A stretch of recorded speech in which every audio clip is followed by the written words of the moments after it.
अच्छा नीतो अब साहेब कथा बो आंजम लगे।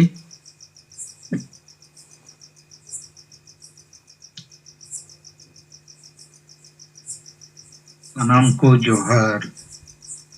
नित गणेश चंद्र मुर्मू अबो को तलारे अडी बेस कथा दोहो केआ। इन हो नोआ गिन जुटिजाग कना जे आबो मारे माझी पारगना व्यवस्था दो गुलामी रिया व्यवस्था कना,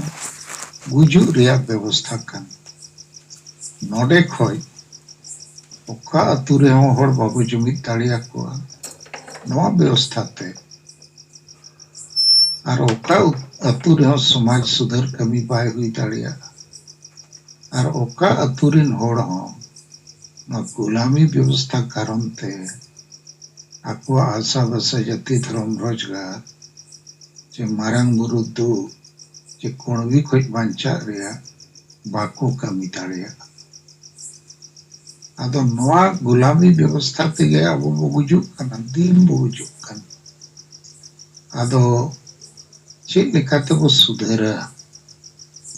कारण जेते अतु रे मिट गया बीमारी इनखान रान हो मिट गया ओडोको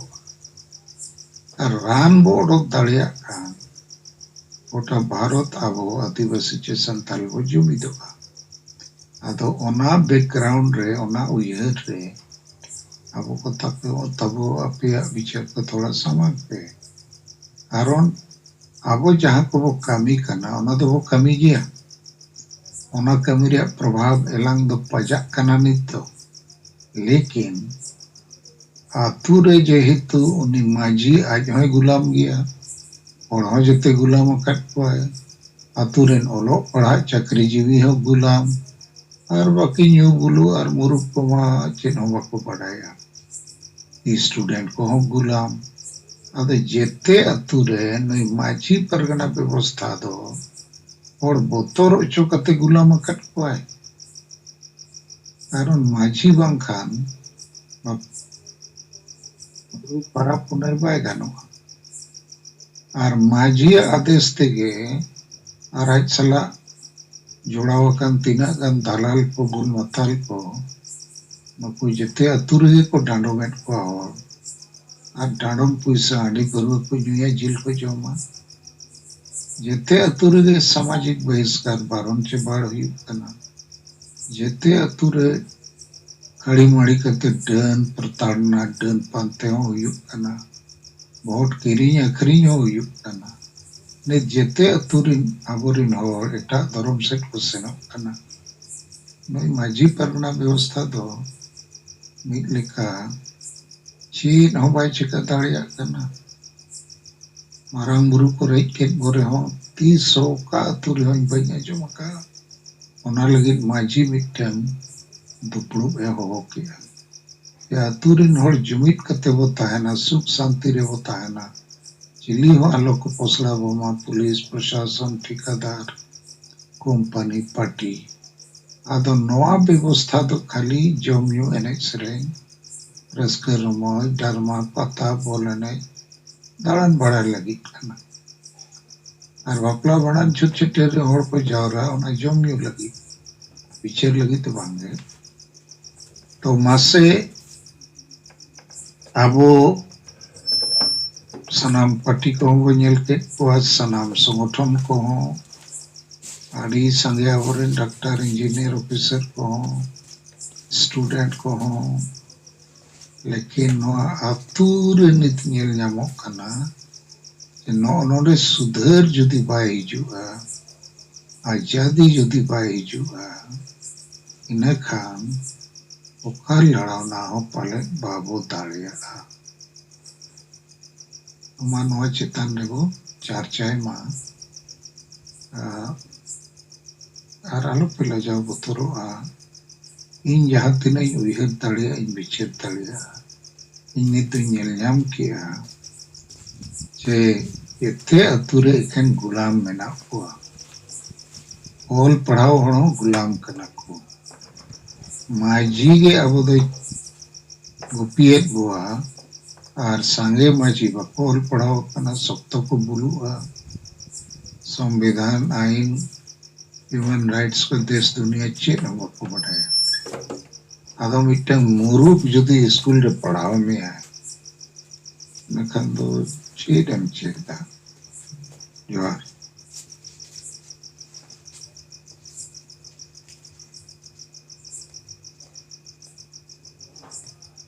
आरोइन मेन युटिया ना तो खाली चर्चा लगी तो बाबा चर्चा है जब तक नवा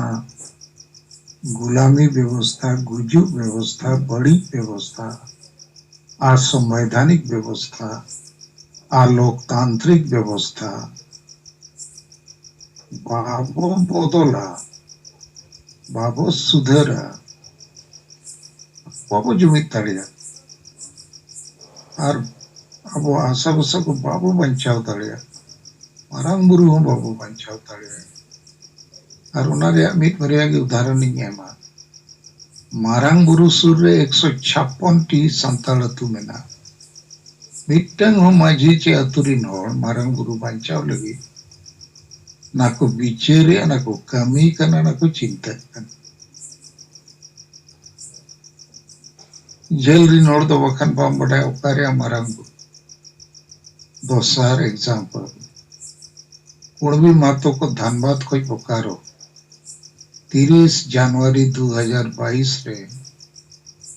भोजपुरी मगही आंगिका भाषा हटाव लगी और आकुरिन गिद्रे को नौकरी सुरक्षित लगी 3 लाख कुणबी को जावरायना रोड रे और हेमंत सोरेन को चैलेंज के दिया मीट हाट भीतर रे नपिया भाषा बाम हटावा ओना भाषा माध्यम ते परीक्षा यूरिया ताहे कना चाकरी लगी तो कुणबी मातो को विचार किया नवा बिहारी भाषा को कना नवाते परीक्षा लेन कना ले गिद्रे में नौकरी बा कोई ना टाटका को आंदोलन किया पूरा समाज रोड रहे और ओना धनबाद बोकारो जिले रे कुणबी को संताल को डेरा लेकिन संताल माजी ये पंजी परगना व्यवस्था दोनों को बाय विचिर तड़िया तो मीट होड़ो रोटरी पक्को है ठीक है नौते के आपे पे विचिर तड़िया ये कुणबी मातो को तो माझी परगना व्यवस्था बनू थे अतु अतु रे ओलो पढ़ा होड़ अतु को गाइड है और आबो तो मुरुग माताले गाइड है जहाँ चेत हो बाय बटाया और बाडाय को ओल पड़ा होड़ अतु रे गुलाम लेका मेना को बोतोर थे पकान माझी डांडो मायचे चेका है तीर को में जोर अदो तेहन्या नो बिचेर या उद्देश्य दो अब तीना लगे नो वो ठीक ताड़िया अब बाबो ठीक खन बो गुजु अदो गुलामी रे व्यवस्था करना गुजु रे व्यवस्था करना बांचा व्यवस्था तो बांग कर बांचा लगी तो जमी तो लगती है असल से जति धर्म रोजगार बांचा लगती है और जमी तो लगी समाज पे सुधर लगती है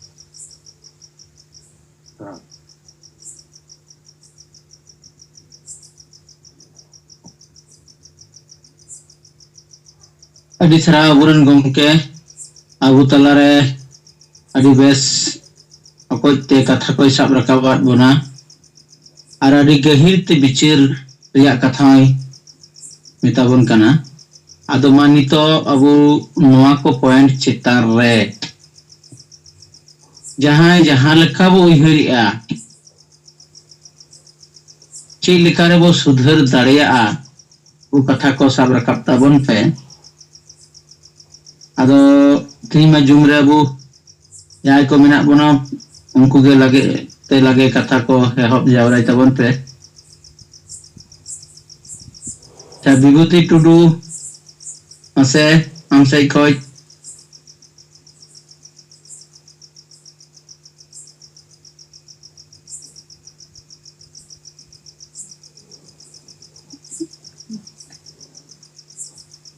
जोहार गे गंके आंजमोग कना होय जोहार गे समाज गंके विभूति रोड कते आम रोड तबन चलो ठीक गया मा तेहूँगा जो मीटिंग रे जोड़ाव कान अबुई पार्सी जितकरी जी बुंगा सालखान मुर्मू साउते मैडम सुमित्रा मुर्मू उन्हें साउते एआई राज रेन जहाँ तिना नेता को काजकर्ता को बुन जोड़ाव कान सनाम को भी इन पाटा सुपर गुणमान सरहाव और जोहार नतीनी जहाँ कथा अबु समंग रे वो गणेश दाह से अबु साहेब वही समांगा बुना सरिगी कथा मा नाकन गया अतु दिसम रे जहाँ तिना हर अबु समाज को चलाव करना नुकु ठेन उनगान उइहर विचार बनु का जहाँ को ठेन उइहर मिना विचार मिना जहाँ को ठेन इनगान दाड़ी मिना का ये ओकालका समाज चलाव लेखान अबुआ समाज सुधरवा साथे दिसम दुनिया रे जत्तो लेकाना खोज खबर अबुरेन आतु दिसम रे जहाँ तिना हर मेना को नुकु ठेन सेटेरवा नुकु कुदो को थीर रखना नुआ दो हिल रे जहाँ nyelok kena nit habit te jahat na abu आदिवासी सेंगल अभियान कमी केते बन नेले आ जत्तो राज खन जत्तो जहाँ तने रिपोर्टिंग को हुई कना बडायो कना तो नोंडे अबु गिने गान कमी केते बुझेव कना जहाँ लेका अबु समाज व्यवस्था नितो मेना का नोआ सुधर लगी तो कोई हो को माने कुरुमुटु रे बनु का कोई हो को चेष्टा करना अबु सेंगल अभियान छडी अबु पार्सी जितकरी जहाँ तने गाइडलाइन एमाबुन कना लेकाते अबु गुन दाड़िया और ओना लगित ते अबु जहाँ तने नित कमी रे बन छुटाव कना अड्डी गान जायगा रे कम बेसी ना अबु माने केवल इत्ते दो बनाव कना नुआ थोड़ा लालन पालन किते आर थोड़ा जहाँ तिना अबु कमिया को मेना का बुना थोड़ा जोरसोर काते जुदी अबु बुन कमिया एनखान अबुआ जहाँ टारगेट मेना ओना पूरब गया जहाँ तिना अतु दिसम रे हर मेना को नुकु ठेन सेन सेटर किते अबुआ कथा नुकु कुलई किते गी अबु नवा बुन संभव दाड़िया नुकु भूल मतल जहाँ तिना माजी को मेना का कोआ आतु चलाव को नुकु को सुधर अगु दो मुश्किल गया एनखान नुकु को अबु जहाँ लेका पॉलिसी बुन समांग का जे सेंगल मजी बनाव केते सेंगल टीम होते ओना आतु दिसम रे कमी लेखान के ओना नेल तेगी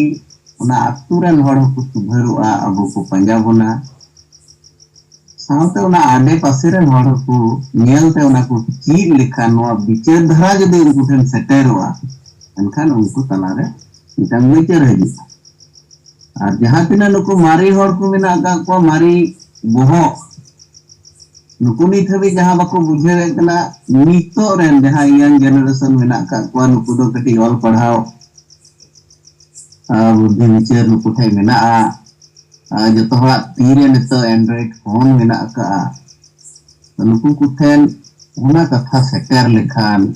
इमनी ते तो बाको सुधरवा इमनी ते नुकु ठेन ना विचार बांग हजुआ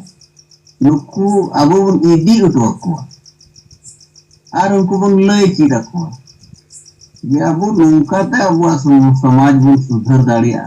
अबु समाज बन बचाव दाड़िया और बखन गोटा धरती रे माने आम बम गणक खान आम बम कमी खान आम बम गजो गया अबु समाज गजो गोटा धरती रे हर बन गज चबा ना नोआ कथा उनको ठेन जदि सेनोआ सेटेरवा नुकु जदि बन बुझाव जो दाड़िया को ताले खान की सांगी हर को बुझावा और सांगी हर को बुझावा माने दो अबुआ समाज अबु बन बचाव दाड़िया कना जीवन रुवार दाड़िया कना तो ठीक है मा नोआ प्रोजेस्टा joto sengel leader ko ठेन kamiya ko ठेन tehenok ma नवा कमी होरा साब केते जुदि अबु हिल रेबुन फेट तहना कमी रेबुन छुटाव तहनवा एनखान नवा संभववा तो मानिया को लई केते gi आर मिदम सनाम को दोहाते इन पाटा से खय गुणमान सरहाव आर जोहार जल केते इया कथा नोंडे gi मुचाद कर जय Vibhuti Tudu Abu Talaya bicara tamang kia adona khatira adi sarhau masa nito do Samay Dr. Samay Soren amna nak mai kem jide tabana ma kata do yun Guresh गमके आजमोक कना adi bes anjamok kana दो मा तेहना सिगड़ जुमरे जोड़ावाकन अब पारसी जितकरिए दिसम गमके जीवित बंगा सलकन साथे Zara योले तते Sumitra madam और AI पुनोत्रिन अब सेंगल हुलगरी को कार्यकर्ता को तुमियो को इन डॉक्टर समाज सोरेन सेंगल केंद्रीय महासचिव सरनाधरम माडवा अदो अलिंग दो मना रिपोर्ट लिंग ले या मिडी खाटो मोचा रिपोर्ट इने पुरते बिचर लिंग दोया अदो होला नोड़े जमशेदपुर रेनांग नोते घागी मौजा रिन जातने के माजी मन को माजी परगना महल मिडी दुपुड़ू मतलाडी आतुरे को दोहले ना फुटबॉल टांडी रे अदो अब कुल्हान सेंगल परगना कुनुरम बास्के होय ओंडे आतु रिडिक कराय तो एनखाने सेन लेना अब सरनाधरम झंडा इदी कते आराय रिन अदो ओंडे मतलाडी माझी मेता देता है इन हो बार कथा रोड चोरेना दाव इमन पे अदो उना इदी कते चलाव लेना जे माने चेक को गपाल मरा कना आर इन हो बार कथा उना रिन दोहोया अदो नुकु माझी परगना महल रिन जहां तिना के माझी को जवरा लेना ओंडे दो उनकान जहाना गलमराव आदिवासी को चे संताड़ को चे लेकर वो बंचा उना कथा को दो गलमराव दो बाय हुई लेना और आकोरेन जहां जे आयुरिया ओंडे ताको मिटी जुग सुलाई तरफ परगना 10 मास हसदा और मिटी उनी तलसा माझी नुकिन माने माझी को माको चेट हम बाको रोड ले मिट पर माझी को रोड बड़ा की उनको माने चेट को रोड की माने ओना रनang अर्थ के बैठ अदो नुकिन किन 10 मास जीवा मेन के ओल चिकी बोल लहाया और वो सप्तो वो पढ़ा और अब आदिवासी माने संताड़ को ठेन उनका दड़े मेना माने मेना जहाँ ते वो जहाना वो मेना उनागे वो कमी और दुर्गा माझी तलसा उनी माय मेन की माने 1.5 घंटा गाने बसान की माने चेत होता मुडी के बनुना आदो मिट्टी लिंग सरहाव जो गया जहां लेका कुनुराम बास्किया रिपोर्ट ओना ताहे कना एहब खन लास्ट हाबी उनी नोआ अब सेगेला आइडियोलॉजी लेका हिसाबते पॉइंट कोई ऑल इदी लिया और ओना को बारे तेगे रोड इदी ताहे आदो जहां संचालन आइचे उनी माने रोकाव के दिया बीच रे टोकाव कते माने मेताय कना इना गे अबिन दो रोड बिन अब वो आशा ले जे नोडे maji ko jawrah hakana na sarna dharam renang cilekar bo bancawa ar cilekar bo hatawa ona hatan katha ge barakap lena ar kurbi ko adivasi lagi kena ko ona renang ho katha bako rakap lea nuku do abo ari chali cileka bo bancawa bhandan cileka bo bhandanoa bapla cileka bo plaa ona ko reko galmaraw ka ado node do thikaina je nuku maji pargana mahal do noy जेमेम party से खन पैसा हताव काते नितंग दो ओना जगह जगह रे माने पार्टी बंचाव रे नंग कामी रे को लगावा काना आर नोते आमा समाजे गुजु है जे सावताय गुजु आदिवासी गुजु ओना रे नंग सला लेनदेन दो चेद बनु नुकु दो होड़ एड़े रेगे मणंग खन मेना कोआ आर नितंग हो होड़ एड़े रेगे मेना कोआ आर माजी को मन नुकु जेते माने मुरुक माझी माताल माझी बंसपरा माझी नुकु माचेन होता को बुद्धि सुधी बानु अना माने होर लेखा को ओना बोह को लेखा होचेना जे ओने माझी सेटेरा करना है बाकी अदो नोआ को नेलते माने आबो समाज दो नोंका बुझे करना आर बुझो करना माने आबो दो समाज गोगज कोगे माने aturin ayuriya ko binawa kana anukud ayuriya tege mane noy abo bo noy bo noa zoom meeting rebo चर्चाए जे नुकु इदी तगे पढ़ा लिखा ऑफिसर जे नौकरी पेशा होड़ जेते माने गुलाम रेगे मेना हुआ नुकुआ गुलाम रेगे अनुआ नुकु माझी या विरोध रे रोड बको दाड़िया आर नुकु मुरुक माझी ना नुकु ठेन दो भाषा बंचाव रेनंग एजेंडा मेना ना भाषा बंचाव रेना चे माराम बुरु बंचाव रेना जे संताली राज भाषा रेना चेट हो एजेंडा दो नोड़ा दो बाको सोतो समय पर नोआ को तो वो बढ़ाई गया नोआ को तो वो बढ़ाई गया नोआ के लंबा चौड़ा पे रोड़ा बेकार टाइम पे बर्बाद है नोआ तो वो बढ़ाई गया उन्हें तो जते हैं टॉपिक्स तो जे माझी मारे माझी परगना व्यवस्था तो गुलामी रिया करना कोवज रिया उन्हें जम रोड़े तो चेत नावा कथा उन्हें हुईन खान उन्हें रोड़ अदो उन्हें लगी दे आले तें ये ले मतराडी ये रे कुनुरामा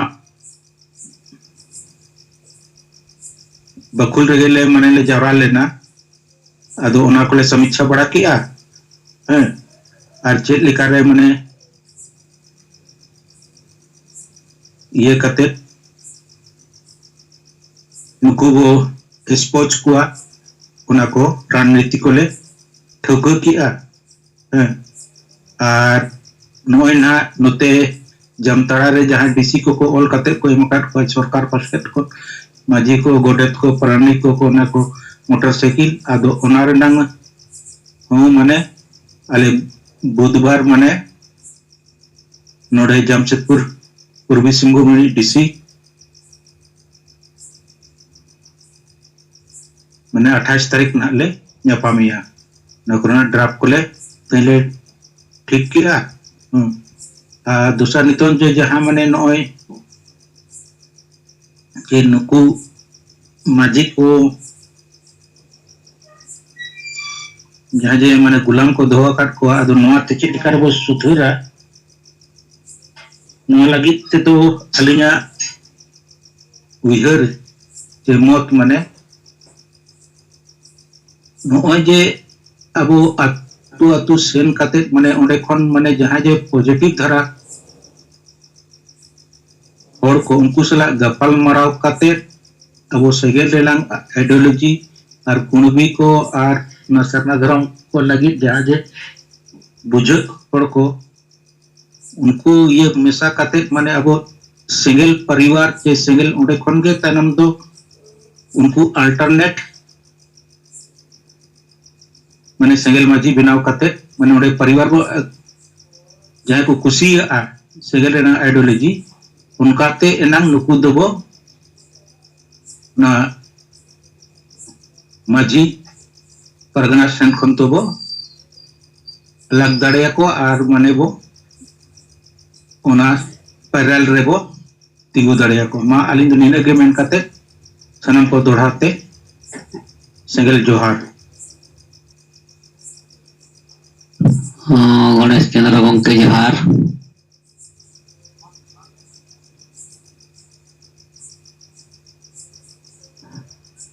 मा नितो तापर सिंगर बड़ा रना सेंगेल जे मुखला रसिल तकान अब जीविर बंगा सलाते सात रकाजरिन सेंगेल नेता को आर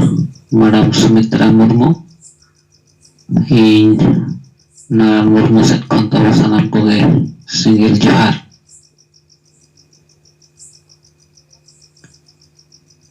तो नॉय जे अब तेहें समाज बंचाव लगी जहाँ तक गे गंके तकिना नेतृत्व तेबो कमी किया एन हो समाज तेहें बाय जागवार कना बाय बिचिरिया आर गंके तकिन जहाँ 1980 खन तेहें धरि किन परिश्रम किया आदिवासी समाज लगी निस्वार्थ भावते नितो यहाँ नॉय कथा बिचिर बखान समस्या गंके तकिन किन सामंगात बना हकिन किन उरुम दाड़ेयाक ना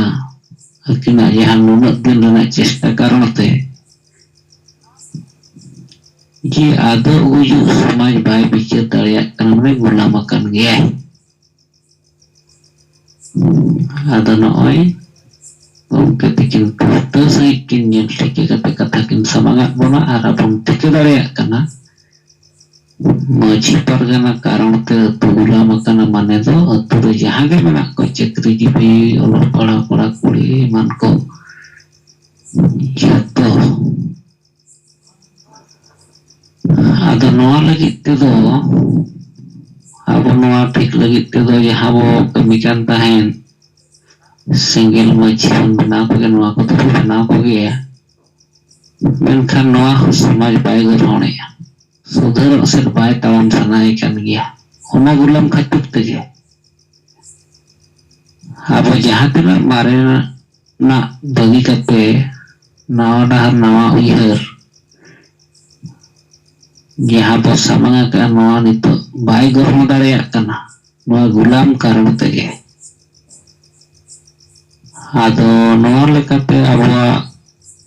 नितो कभी देखते हुए नवा मैसेज बेस्टी समाज रे गबाप लेकाते ये आदिवासी यतो समिति रे जुड़ो रेजो कना आशा भरोसा जति धर्म नितो चाबा कना बाय रोड दाड़ेयाक कना बाय कमी दाड़ेयाक कना सरकार खिलाफ रे बाय तिगु दाड़ेयाक कना माने गुलाम नवा ते यहाँ पर मैसेज को हाईलाइट आदो नवा लगी ते दो अब जुदी बो सापड़ाव दाड़ेयागा ओंकाना इया उयहर ते ताबो ब्लॉक करे धरना बखान कलेक्टर सामना करे धरना कते नवा पूरा 7 राज्य बो हाईलाइट यानी समाज बड़ा चाहिए बाम रोड दाड़ेयाक कना चेदा हमा यति धर्म तहें गुजुक कना हसा रसम रेजुक कना इज्जत नौकरी चाकरी आबादी चाबाक कान तमा बाम रोड दाड़ेयाक कना माने आम गुलाम कना दलांग तहें नवा उयहर नवा डहार सेंगेल माझी अबवा रणनीति नवा लेकाते समाज गड़ो में आर बंखान आमा हर डहार उजुग में यहाँ की तहें अब जेरेट कते बेरेट कमी कते हबाय लेना समाज तो नौकाना जाना अब कमी होरा सब कते ᱱᱩᱭ ᱥᱚᱢᱟᱡᱽ ᱟᱭᱟᱜ ᱢᱟᱱᱮ ᱢᱚᱱᱮ ᱡᱤᱣᱤ ᱨᱮᱵᱚᱱ ᱵᱷᱟᱹᱞᱟᱹᱭ ᱦᱚᱪᱚᱭᱟ ᱥᱟᱹᱨᱤ ᱜᱮᱞᱮ ᱜᱩᱞᱟᱢ ᱠᱮ ᱠᱷᱟᱹᱛᱤᱨ ᱛᱮ ᱟᱞᱮ ᱵᱟᱞᱮ ᱨᱚᱲ ᱫᱟᱲᱮᱭᱟᱜ ᱠᱟᱱᱟ, ᱟᱫᱚᱜ ᱜᱩᱡᱩᱜ ᱦᱚᱸ ᱵᱟᱞᱮ ᱵᱤᱪᱟᱹᱨ ᱧᱟᱢ ᱫᱟᱲᱮᱭᱟᱜ ᱠᱟᱱᱟ, ᱟᱫᱚᱜ ᱜᱩᱡᱩᱜ ᱠᱷᱚᱱ ᱵᱟᱧᱪᱟᱣ ᱞᱟᱹᱜᱤᱫ ᱛᱮᱦᱮᱧ ᱟᱞᱮᱨᱮᱱ ᱟᱹᱭᱩᱨᱤᱭᱟᱹ ᱵᱟᱞᱮ ᱥᱟᱞᱟ ᱵᱟᱪᱷᱟᱣ ᱫᱟᱲᱮᱭᱟᱠᱚ ᱠᱟᱱᱟ। ᱛᱚ ᱤᱧ ᱯᱟᱦᱴᱟ ᱥᱮᱫ ᱠᱷᱚᱱ ᱱᱚᱝᱠᱟᱧ ᱩᱭᱦᱟᱹᱨᱮᱫ ᱛᱟᱵᱚᱱᱟ ᱱᱚᱣᱟ ᱨᱮᱱᱟᱜ ᱥᱩᱫᱷᱟᱹᱨ ᱟᱹᱜᱩ ᱞᱟᱹᱜᱤᱫ ᱛᱮᱜᱮ। ᱢᱮᱱᱠᱷᱟᱱ ᱟᱵᱚᱣᱟᱜ ᱡᱟᱦᱟᱸ ᱚᱱᱟ ᱥᱩᱫᱷᱟᱹᱨ ᱞᱟᱹᱜᱤᱫ ᱛᱮ ᱠᱟᱹᱢᱤ ᱠᱚ ᱪᱟᱞᱟᱜ ᱠᱟᱱᱟ ᱚᱱᱟ ᱠᱚᱫᱚ ᱵᱚᱱ ᱠᱟᱹᱢᱤ ᱜᱮᱭᱟ। ᱟᱫᱚ ᱛᱟᱵᱚ ᱢᱟ ᱤᱧ ᱱᱤᱛᱚᱜ ᱞᱮᱠᱟ ᱛᱮᱫᱚ ᱱᱤᱝᱠᱟᱹ ᱜᱤᱧ ᱨᱚᱲ ᱫᱟᱲᱮᱭᱟᱜᱼᱟ, ᱥᱟᱱᱟᱢ ᱠᱚᱛᱮ ᱢᱩᱪᱟᱹᱫ ᱨᱮ ᱥᱮᱸᱜᱮᱞ ᱡᱚᱦᱟᱨ।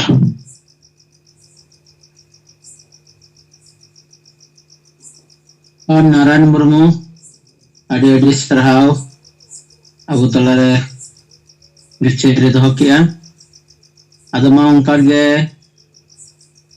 ᱵᱟᱹᱠᱤ ᱠᱚ ᱠᱟᱛᱷᱟ ᱠᱚ ᱵᱤᱪᱟᱹᱨ ᱠᱚ ᱥᱟᱢᱟᱝ ᱛᱟᱵᱚᱱ ᱯᱮ।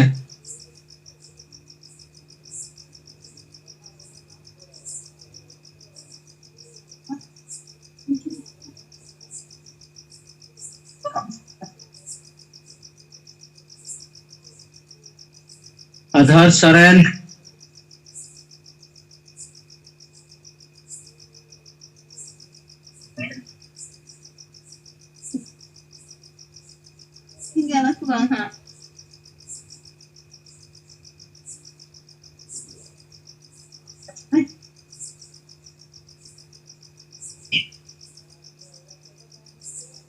सनती किसको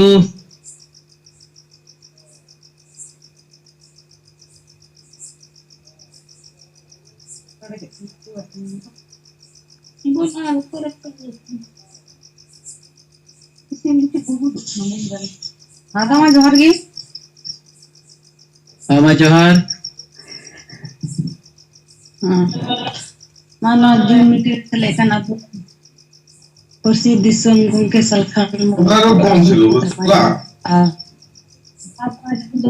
ᱥᱮᱸᱜᱮᱞ ᱢᱮᱛᱟᱜ ᱠᱚ ᱤᱧ ᱥᱮᱫ ᱠᱷᱚᱱ ᱜᱩᱱᱢᱟᱱ ᱢᱟᱱᱚᱛ ᱡᱚᱦᱟᱨ। ᱫᱟᱜ ᱜᱞᱟᱥ ᱢᱩᱪᱠᱤᱥ ᱟᱞᱮ ᱱᱚᱜᱼᱚᱭ 24 तारीख अले नो पत्थरगमा ब्लॉक मोरसी आतु अले ले चलाव लेना हरिलाल सोरेन और इन और मिट्टे संगे ते गाते कुड़ी आदो ओंडेन को आतु संगे गालमाराव लगी ते आदो मी बार ना आतु रेले नाम के को और ओंडे गालमाराव हुईना और मिट्टे जहां को ताय कना सुनील मुर्मू आदो उनी अडी लाभ खय हो जने निये को कथा दे बडाय गया कि अबु नय बुन बडाय गया कि नितो अबु नामो लेका गे इक्यो कना नय आले दो पुला रैली मीटिंग पूरा नवा रे सरकार मुर्मू ले गड़ोवाय कना आपे बापे गड़ोक कना आदो उनी मेंदा आले मा बाले बडाय चिका बाम बडाया आदो कदा पूरा सोशल मीडिया रे न्यूज़ करे पूरा चला कना आदो इनका आदो उन्हें उनागी खूब मौज उनी ले संचाव के आर नो मोबाइल पर ले उदु उदिया तो उनी मेन केदा बांग गड़ो गे अल्लाह को हयन नो का थाय गया आदो उनी दोय मेनदा कि यूनिफाइड रूल गाइड उका को न्याम कदा आदो उना रे चे लेका चो जनी मेना आदो उनी दो बोले नियगी को कोई काम थायना लहा को हो जहां दो अबो बेलेर दा बुन मेनदा आदो उनी हो उनका गे अतु रे या जहां अकु रेन माने समाज रे मिटे संगठन रेन हर कान गया उनी हो आदो उनका गे बेलेर दा तो उनी दो भांडान को रे हो उनी दोय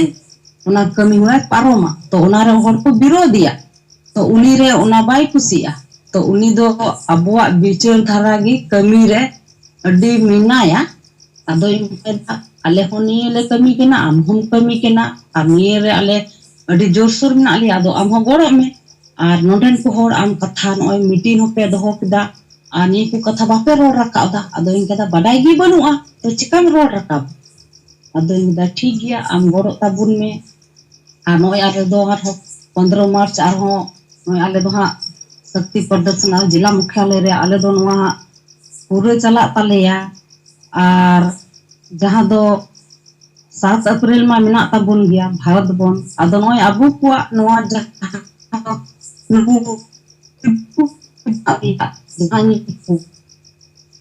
मेना को और अब दो जहां धर्म बाबू तो भाल लगी खाली ओंडेन कुमा ऑल पढ़ा बुन फिर मेना बुना आतो उनते समाज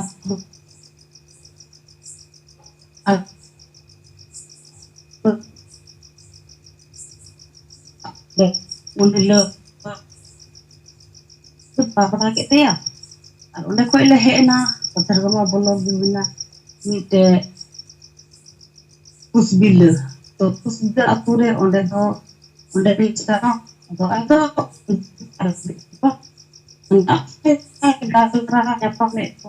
उनको लेट को ताहेलना और ढेर कथा माने ओक्ते बाय ताहेलना ढेर दो बाले ले बड़ा को माने मोटा मोटी ले बड़ा को समझा बड़ा के को और ले मिता को आदमी छोड़ ले है दुना ना और 20 तिबुन गाल माराव अदो उनके दो बाले चलाव कना ना और ले नय कमी रे दो ले लड़ा कन गया और नय को गाल माराव दो हुई कान ता ले गए जिला रे हो अले बोले चेलेका ओकाहिलो चे को अबो कमी हुआ तिन हबी चला कना अदो उनागी दाड़ान को दो नय हुई कान गया अदो ठीक गया दामा ना को कथा को मेन कते इन मेने kan सनम को जोहार अच्छा सुनते आम थोड़ा रिपोर्टिंग आकार गेम लई कि ओना कमी जहां अबु चला कान ताबोना एनखान अबु साहेब नितो मिटे बिचार आकारते अपन अपन साइड खना कथा तो लगिते अरदास काट बुना आर ओना अडी गहिर ते अबु बिचारते लगाव बुना क्या अबुआ अतु दिसम रे दो माझी व्यवस्था ते चला कना और नुई माझी व्यवस्था के तिही अबुई गोजे बोना नुआ माझी व्यवस्था चे लेकर बो सुधर दाड़िया चे लेकरे नुआ बदल कते अबु नावा लेकाना मिटे उइहर विचार अगु कते अबुआ समाज सुधर कमिर बो लगाव दाड़िया अदो नुआ चितान हो आपे जहां के कथा पे दोहई ताबोना नुआ रिया विचार हो आपे समांग ताबोन पे ठीक है नतिया ना रिपोर्ट ले किया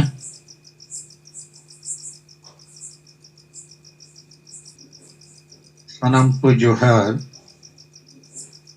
हां जरा सर नोआ माझी परगना व्यवस्था नोआ चितान रे मिटन सरकारी घटना जहां हुई लगे जामताड़ा जिला झारखंड रेनी डीसी चे डीएम मिटन सर्कुलर ओडोक का झारखंड सरकार माझी को गोडेत को नायकी को मोटर साइकिल एमा कुआ अतो जहां को नोआ लगी योग्य मेना पिया उनको नोआ परफॉर्मा आधार ते अपिया आवेदन एम पे अतो ओना दो व्हाट्सएप रे सोशल मीडिया रे इन्हीं नेल के नोए बरपे दिन मांगे तयम इन नोई उइहर के जे नोआ सेंगेल से कुछ विरोध दरकार चेदा चे नुकु बुल मताल मुरुक संविधान आईन बांग बड़ाए होड़गे संगे वंशगत भावते माझी को बेनाव कना और उनको मोटरसाइकिल चेदा एमा कुआ समाज बंचाव लगी चे समाज गोज लगी अतो नोआ मामला तो जेमे मत करना आज ये सरकार करना आजा कैबिनेट रे पास करते जेते जिलरिन डीएमडीसी मेता को हटिया को पे आदो आबो नोआ जेते जिले रे सेंगेल सेट को 10 जन प्रतिनिधि मिटन कागज सपड़ाव कते एमाय खान फोटो हताव कते पेपर करे हो एम लेखान आडी मारांग मिटन परिचर्चा रखापा आदो ओंडे कारण ओलोक दरकार विरोध रिया जैसे एक बार कारण नुकु अतु अतु रे वंशगत जहां माझी को मेना कोआ नुकु मा अतुरिन संगे होड़ते बाको बचाव कर कोआ और नुकु सांगे जतो दो बांगा सांगे बुल माताल मुरु संविधान आईन चेत हों बाको बड़ाया और नुकु कारण तेगे अतु दिसोम रे निसरिया अंधोपतियोरिया डाइन रिया वोट किरिया करिंग को महिला विरोधी मानसिकता अडिगान मामला नीत हवी अतुरे चलक करना डानोम बारोन डन पांते रुमु बुलुक को तो नुकुमा मिट्टन हो समाज सुधार कमी बाको कमी अका आर हो नुकु संविधान कानून मानवाधिकार हो बाको मानव जहाँ को डांडोम पुइसा को चौमा जहाँ को सामाजिक बहिष्कार को इन तायम नुकु दो चिदा मोटरसाइकिल तो अतुरनी माझी मा ओत्तेगे तड़म दाड़िया उकाय से नो मोटरसाइकिल ते इन तायम नुकु को यदि सरकार नोआ बड़ी कमी लगी मोटरसाइकिल एकेले एमा को करना नहीं तभी तो बेस तो मिट्टन हो बाको कमी अका ओनारिया माने सरकार हो खोज करना या आदिवासी तो डोढ़ा रगे को ताहन और चेदा नुकु बुल मताल मुरुक को दो जहाँ जनतंत्र हो बाको मनावा राजतंत्रिक वंशगत को बचाव करना सरकार चेदा आज ये संविधान उल्लंघन और उनका गे नॉय जे मोटरसाइकिल एमोरे उद्देश्य तो सरकार वोट करना वोट सेटेरो लगी जैसे वोट लगी पार्टी को नेता को टाका को हटिया धोती साड़ी को चेक को चो तो मोटरसाइकिल हो हटियो कर नोआते मा फ्री एंड फेयर इलेक्शन हो प्रभावित होगा नौका गे आरो ये न्योकते 8-10 कारण लई दरकार और लई का दरकार यदि सरकार नोआ चितान रे बाय पुनर्विचारा इन खान सिंगल कोर्ट हो से दाड़िया और सिंगल इलेक्शन कमीशन हो नोआ लगिते जानकारी एमाया लेकिन मुचेर पे ओल कहा लेकिन यदि अतुरिन जेते कोड़ा कुड़ी मेसा कते माझी को बचाओ या उनकन माझी जनतांत्रिक सहमति माझी दो मोटरसाइकिल एमायमा सरकार ओना आलेले समर्थना लेकिन बुल मता मुरु संविधान आईन पुदी नौकानी तो पुइसा एम कते सरकार आले गोगोज सनायकन आले समाज बड़ी सनायकन आले सिंगल से कोई न दले विरोधी आदो नौका उयहर कते जेते जिले रे ना सरकार झारखंड सरकार कैबिनेट पास का इनकन जेते जिले रिन गे उनको डीसी चे डीएम जिलाधीश सर्कुलर को कॉपिया कि 3 होड़ मोटरसाइकिल ना एमो हुआ का उना आदेश को आदो नीत नोआ एम कते पेपर करे सर्कुलेट लेकर आडी मरंग बाखेड़ा एहोबा बाखेड़ा माने दो चर्चा या सेंगेल वाला में कुमड़ू को साफ के बंदो और सरकार बाय हटिंग दड़े लिए पे कर इलेक्शन कमीशन है मनाया जांच हुआ और डीएम को हम बोतरो अको ओना हम बोला आपे डीएम चे डीसी को यदि नौकाना बड़ी कमी पे कमिया जनतंत्र और संविधान विरोधी कमी आदिवासी को गोगोज कमी इनकन आपे चितान होले केसा तो नोआ मिट्टन कथा हुई ना ओसार कथा दो इन जहाँ कथा ते इन एहोबला और गोने सुनाए चेहरा के रकाबला है जे आबो जहाना के वो कमी जब तक माझी परगना व्यवस्था नोड़े तो खाली माझी इकला तो बंगे परगना हो मेना को और माझी और परगना इकला हो बंगे ओना अतु जाकरिन होड़ो ओनारे शामिल मेना को अदो ओनाते नो तो मेन गनो माझी परगना व्यवस्था गुलामी व्यवस्था हो करना गुजु व्यवस्था हो करना अदो नोआ बाबो सुधेरा ina khan do ape ho kami kami te pe guju ing liye pe karan nuku do sarkare goro ako kan party ko goro ako kan dalal ko ठेकेदार ko ar aboren olok padha chakri jiwi ko goro ako kan ar abo do chili ko goro abo kana chili ho bang karon do no ব্যবস্থা karon teke ado noa ব্যবস্থা chitane aro uyer pe chel lekare noa chitane bo hamla daria hamla ho huyuk ba ar abo lekate jahan tina pe kami daria kana kami ho huyuk ba lekin hamla huyuk ma chel leka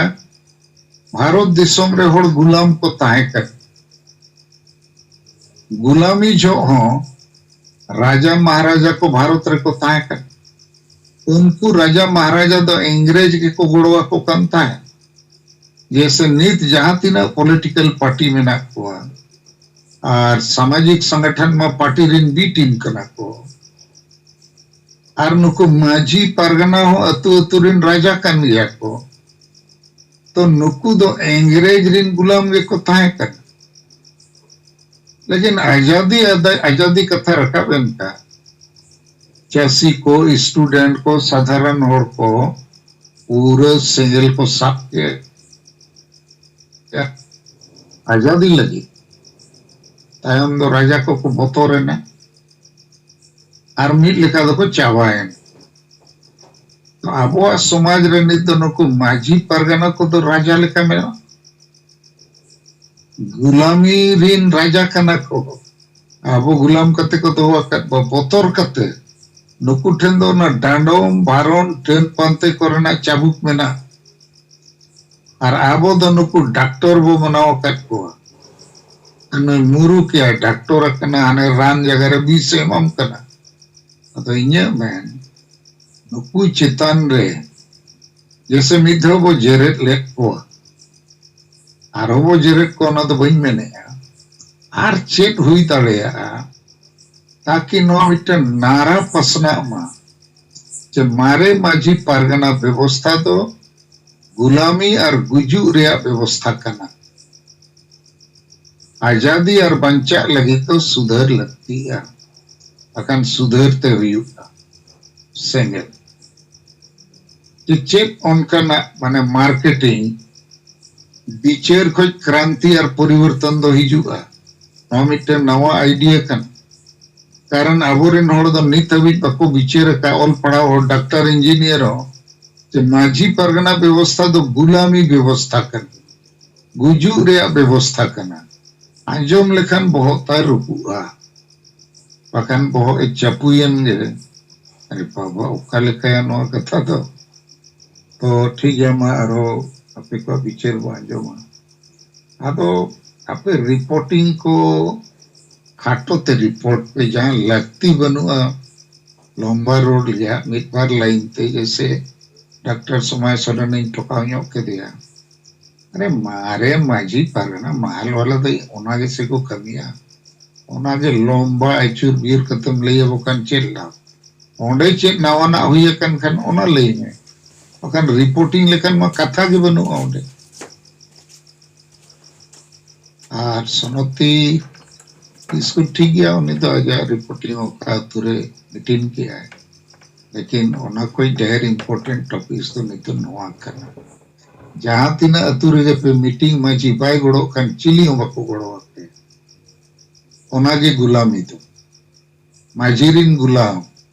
माजी राजा कना नुकु प्रजा माजी तो जोम दबाए मको कना नुकु दो रेक को कना लेकिन गुलाम होड़ तो बाय बिचेर तड़िया बाय रोड तड़िया जायुक मा इन बारे जिनिस इन लेट पे झारखंड ले जेते जिले रे नुकु मोटरसाइकिल स्कीम चेतन रे वो तर्को पूर्ण भावते वो विरोधा कॉल करते ज्ञापन एम करते और मीडिया रे वो हाईलाइट पूरा सरकार बलबला उतरो माझी परगना महाल और जहाँ के नुकु जुमड़ी कुमड़ू तलाल को नुकु हो मुश्किल रे को न्यूरुआ कारण इलेक्शन कमीशन होनो लिया कने बिचेरा कोर्ट हो ले खाने बिचारा जोर अच्छा इन कथा तो पे अंजुम दाड़िया चे बांगे अभी बेस अंजुम ना सर ठीक गया अदो अंजुम कते पे बुझाव दाड़िया चे बांगे इना मेमी तो उयर अडी हाई लेवल रे कथा कुछ लईया बापे बुझाव खान दो कुलियन पे लेकिन बुझाव खान दो पे थोड़ा रोड पे माने नित दो अबो तलारे नोआ तो मिटन नावा नावा लेसन चे चैप्टर वो ऐड किया चे माझी परगना व्यवस्था तो गुलामी और गोगोज व्यवस्था करना आजादी और बंचा लगी तो व्यवस्था रे लागे सुधार लगती है अगर सुधार करना होगा इनका नो चर्चा लेनका हिंदी बांग्ला उड़िया ते असामीज ते दिकू को बुझावा अब पेपर करे नो चेतान न्यूज मीटिंग अबवा अपे नो ओका करे पे मीटिंग या पेपर पर छपा करना अब नोआ हेडिंग ते छपा लेनका के आदिवासी को मारे माने पुराना माझी परगना स्वशासन व्यवस्था गुलामी और मारने का व्यवस्था है आजादी और बचने के लिए व्यवस्था में सुधार लाना जरूरी है सेंगल दिकुओं को बिचेरा और मोटरसाइकिल वाला में आडी मारा न्यूज बनाई दे पे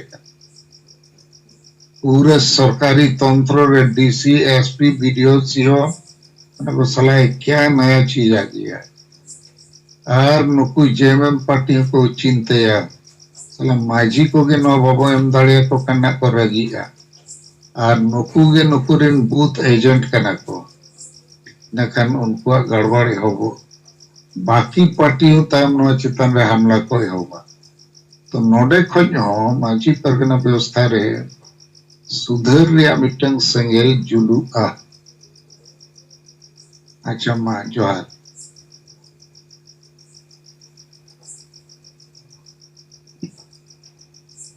ना बारिया पॉइंट अबू तलारे बुरन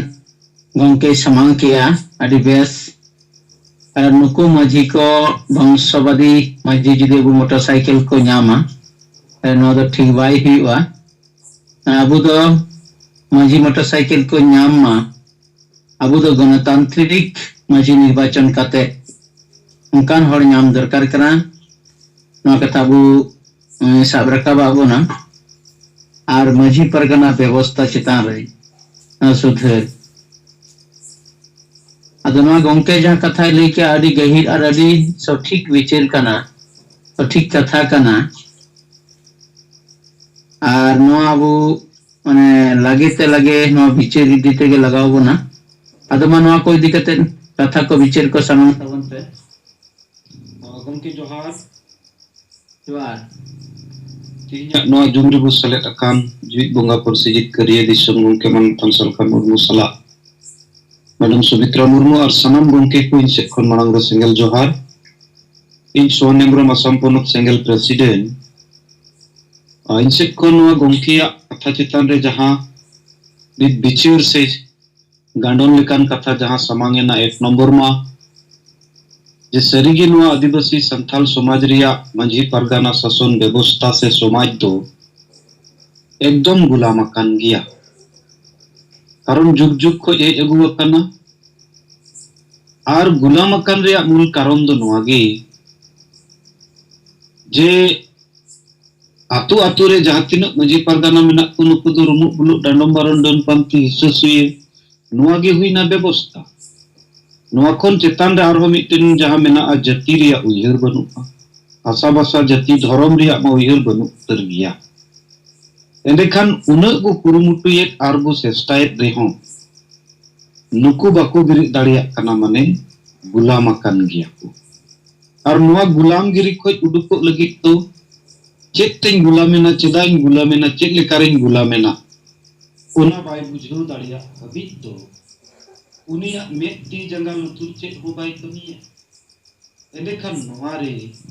आबुनि जहां नाव कथा बो बिचारे कना नोवा सुधर दो एकाल सुधर बेगोर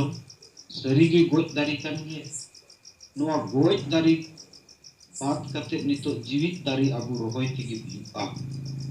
जुदी जीवित दारी बाबू रोहय दाड़िया आ एलेखान आदिवासी संताल समाज दो गुजुक गया और बु चबाक गया नोवा दो एकदम पुष्टो गया ओनाते आबुआ जहां मिटेन कथा अडी तपिस नितो चर्चा रे हिजुक कना इने उइहरते जे सेंगेल सेंगेल रिया अर्थ दो अडी गाने बुझे कन सेंगेल बेगर बाम जीवित दाड़िया हड़मो रे सेंगेल पेरेज अकन ओनाते सेंगेल समाज बनाव रखा सेंगेल मंजी पारगाना शासन व्यवस्था बनाव रखा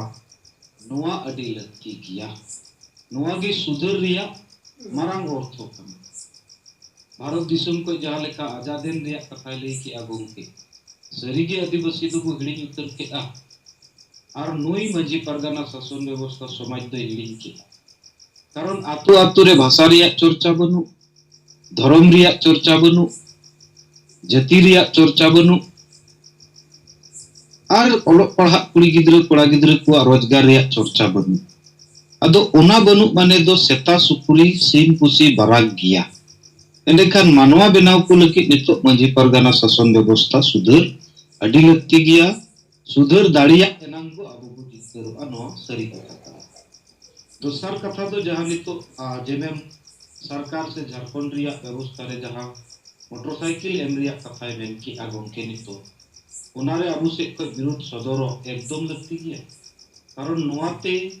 सरिया के नितो इलेक्शन मा सेटेर कना और नोआ दो उनको उद्देश्य वोट हताव रिया कान की तार माने डायरेक्ट गी आदिवासी संताल समाज को बतो मंजी पारगाना शासन व्यवस्था रे मेना को बुल मुरुक मताल मंजी को उत्साह मा को होड़ गज को पे डन बनाव को पे मन चेका को पे और उना लगी सिरपा मा पे कना एंडेखान बेस जगह रे बड़िया गुने मा स्थापित कना अदो नोआ बड़िया दालत लगी आबु से को नोआ एकदम लगती गया जुदी जनतांत्रिक रूप ते जतो हड़ा सहमति दराते जहां तिनक गी मंजी को बचा उनको को एमा को खाय उनारे सिंगल सपोर्ट लगती गया लेकिन नीत दबित मा पूरा भारत दिसम रे नेलक कना मंजी व्यवस्था रे जहां लेका मित बार चर्चा रिया हिजुक कथा जे रपुगे आबु से बो बेगारे किंतु इन्या उयहर ते दो आज तेगे नोआ समाज दो गुजु और रे सेटर ठीक कन आतु आतु रेन होड़ आतु साला निजेर निजेर तला रिया सगई हो बनु इस सुयत एंडेखान नोंकान मंजी को भी जदि आर होना को न्यामा एंडेखान नोआ दो गोज डहार कान गया ओनाते नोआ विरोध लगती गया और मंजी पारगाना मारी मंजी पारगाना शासन व्यवस्था रे सुधर अगुतिगी आबुआ जतो लेकाना जितकुरु नोआ अडी सरी विचार कना अदो मा गोंके से कोन हो निये कथा रे खाटो कथा इना कथा रो कते इना कथा नोडे मुचेत किया सनाम को दोलाते सेगल जोहार तो हम गोंके अडी अडी सरहाव अबु तला रे आया बिचारे समाम किया मा उनका के बाकी लीडर को अपन अपन अपना बिचार उन्हें समाम तवन पे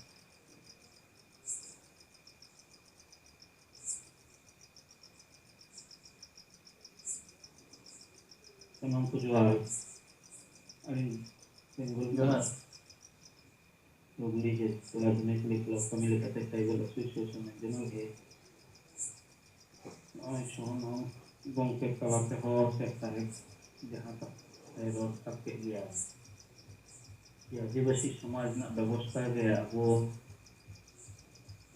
समाज को ना पूरा कमी करना है नौ सही कथा कर लिया कारण लगातार आबो चितान निना नहाचार हुई कान देखो समाज दो जति का गया ओय बार दिन लहाना घटना मंगला जिला ना जहां मेटेन कुड़ी गिद्र नाबालक उनी चितान शारीरिक निर्यातन हुई कना और धीरे तक चितलाव कते को गए कदे माने आदि मनमानसिक घटना लई गनो मेनखान ओना इदी कते मारांग मीडिया से मीडिया तालाले मेटेन चर्चा हो बाय राखाब लेना जे निना निसंसो मेटेन हत्या हुईना ᱱᱚᱣᱟ ᱢᱤᱫᱴᱮᱱ ᱡᱟᱥᱴᱤᱥ ᱧᱟᱢ ᱢᱟᱭ ᱱᱩᱭ ᱜᱤᱫᱽᱨᱟᱹ, ᱱᱚᱣᱟ न्याय ᱧᱟᱢ ᱢᱟᱭ। ᱟᱫᱚ ᱱᱚᱣᱟ न्याय ᱧᱟम ᱞᱟᱹᱜᱤᱫ ᱚᱠᱚᱭ ᱢᱟᱱᱮ ᱚᱱᱟ ᱥᱟᱢᱟᱝᱟᱭ, ᱥᱚᱢᱟज ᱜᱮᱥᱮ ᱥᱟᱢᱟᱝᱟᱭ। ᱟᱫᱚ ᱥᱚᱢᱟज ᱨᱮᱱ मेन आयुरियो हिसाब से जुदी को लेया जे माझी को, अदो जहां अतु रे घटना घटाव कना अबो आदिवासी सेंगल अभियान कुरुमुटु ते थाना रे मिटन डेपुटेशन लिका से धरना प्रदर्शन लिका हुई कान गया अबो पार्टी से खन बाकी मिटन संगठन हो दिन पे दिन हुएन रहो उनकाना बांग यार ना। अदो इया मेन दो ओना धारे पासे जहां तीना आतो मेना जुदी उनको आतो रेन होल गे नोआ कथा को समान किया से विरोध किया को से को रोल किया तोबे जैसे मिटन मीडिया हो समान किया ओना जिनिस मेनकान नोआ दिनो निसंसता मिटे घटना घटावना नोआ दो माने एग्जांपल हिसाब से एम केदा से इन रोलिदा जे नोंका ना मिटन घटना घटाव कना ओना कारण ते अबो समाज इन दो आशा भाषा जति धर्म ना दो दूर की बात मने नुको ठहन मिटे जीवी चलावना मिटे मजिया तो नैतिक दायित्व मेना मिटे आतोरे गुनी जोन बाबा जोन हिसाब से तो दायित्व रे मेना आदो तले ओना आतोरे से ओना धारे पासे जहां तिना आतो मेना नोआ जदि को रोल किया से पूरा राजनीतिक माने हॉल को हुलुस तुलुस किया तेन संदेश कालीन ना जहां घटना को घटाव कना अडी मारंग मारंग लठु लठु मिटन मीडिया को बिनोम को दुइदा जे नाचार होई कना कुड़ी चिता नुका संदेश खाली मनते मिटन जिला में ब्लॉक में नॉर्थ 24 उत्तर 24 साउथ 24 परगना और वेस्ट बेंगल का मेनका निना मिटन निसंसा मालदार घटना घटाना उना चितान किंतु